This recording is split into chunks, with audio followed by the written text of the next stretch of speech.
and welcome to another Dave Does video, and today we're checking out some Alip and his cover of Celine Dion's My Heart Will Go On. I keep saying Celine Dion's version, but I actually think it was written for someone else. It was written by someone else and obviously performed by Celine Dion, so that's why it's called Celine Dion, but it's actually written by someone else. She didn't write it, and it was written for another artist, if I remember, and they turned it down and said they didn't want to do it. Anyway, right, so this is one of those songs, obviously theme tune from Titanic. It's been overplayed to death, and it's. I'm doing this reaction on Avatar because obviously I know the song, so I'm always intrigued to see how well they play it. And I think the music itself is quite beautiful, but I can't stand the song. It's one of those ones because I've heard it so many times, and Celine Dion, it's got that epic vibe to it, but I'm not a big fan of her vocal style, her singing. So I've kind of put this one off, even though it's one of the ones I've heard earlier on to go and try and check out, but didn't want to go and do it. But I'm kind of going in. I'm really looking forward to seeing how he incorporates it, but I'm dreading it because I don't like the song, if you know what I mean. I don't like Celine Dion's voice. However, if she's not singing, he's playing it on guitar, so it should be good. It should be fine. Anyway, if you like the video, please do subscribe, click the bell icon, like, share, leave the comments down below, get involved with the challenges, originals versus covers, and of course, greatest song ever. If you want to support the channel, you can do so via the Patreon. We've got priority video requests, the Right Inside Craft Shop, and Bandcamp for the band Nothing Gained. Details in the description down below. We also currently have a guitar raffle where for just £5, you get your chance to win a custom-built engraved electric guitar. We've extended the existing raffle because we do need to sell enough tickets to cover the cost of the materials plus shipping costs to wherever it goes in the world from the UK. This will be a fun project to do. There'll be video updates as we build the guitar, but basically we're going to take a guitar, we're going to build it up. The more money I raise above the initial cost of materials, we might be able to upgrade some of the pickups, put some new styling in, but basically the main thing will be is the guitar will be engraved with images of bands. So if you're a Bandmade fan, you might put a Bandmade logo on there or image of the band. We'll do something really cool on it, but the winner will have a chat with me or a few emails back and forth while we kind of get some ideas and concepts before we start the work on it. So it should be fun to do. But yeah, link is in the description down below. Get involved. It's £5 and it's a chance to win a custom built electric guitar. So get involved, please. Okay, let's do this. This is My Heart Will Go On. Originally sung by Celine Dion and now being played by Alip. Let's count it in. 3, 2, 1, go.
Okay, that really did cut really quickly at the end there. That was really odd. I don't know why. So I wonder why he cut that so short at the end of the video there. I was kind of like still wondering where he was going to trip out. Maybe there was a copyright issue or something, but I'll have to check into that. But it is from his channel, so odd that it cut like that. Anyway, a couple of things to talk about there. My first thing is obviously playing the recorder, finger playing. I mean, you've got two different mindsets going on there. That's not even like you can train it just on one thing. You've got to remember, you can almost autopilot when you're finger picking through sometimes.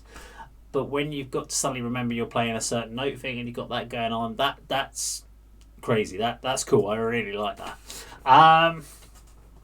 Also, there's another thing to think about there is you've got to make sure you hit those notes on those strings a lot more defined, because you've got to get it to ring out from those finger hits. And the thing is, if you dial up the mic sensitivity, then you get this overdrive on your actual finger when you're strumming.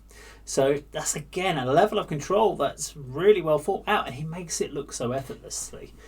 If you could see him struggling in some way or really concentrating, you could kind of go, okay, yeah, I get what he's doing, and you could appreciate it from that level. But I appreciate it even more, I guess, because of the fact he makes it look so effortless.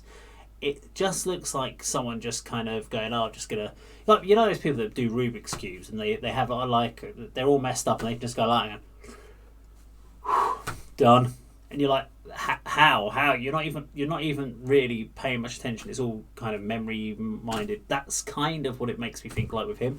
It's just a built-in intuitive technique. Now you can learn a technique like that over time. I mean, I was talking to someone about driving the other day, and I'm not comparing his playing the guitar to driving, because there's a completely different set, but there is a concept I was talking about. It's like when I was first learning to drive, the sheer concept of driving a car and my instructor saying you need to be changing down into first gear before you stop the car at the lights, and I was like, I'm too busy concentrating on how to stop the car.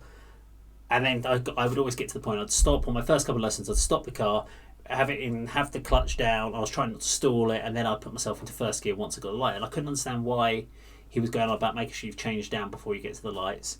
And I was like, I can't coast. I can't do this. I can't. Your brain is trying to process it. Now you change up, you change down gears. I'm driving, and you're not even thinking I need to go into second. I need to change into third. I need to go from fourth down to second again. Your body's just doing these sort of just changing. You're like. You're not even really paying attention, just looking out the window, daydreaming half the time, trying not to crash your car. But the whole concept of gear changing, doing all the indicator switches and all that, you go on autopilot because your body is trained through muscle memory. And there's an element of that when you're listening to sort of what Alip does. There is a lot of what he does which will be muscle memory. But he only gets those muscle memories by learning it, practicing it. And once you've practiced it 100 times, your muscle memory will get there. And that's why he can do it so effortlessly, because he's put the work in. So it's always great checking out his sort of stuff and listening to what he does and how he's done it. I love the little capo switch. So he had the capo up on, I think it was on third, I can't remember, without going back to the beginning of the video or something like that, and he switches it up to fourth just when he does the key change. And the fact he was just like that and then straight back on there and without missing a beat, that's very impressive. So very cool. Now if you like this video, please do subscribe, click the bell icon, like, share, leave the comments down below. Remember to do the guitar raffle if you can. I appreciate it. And that of course is how Dave does it.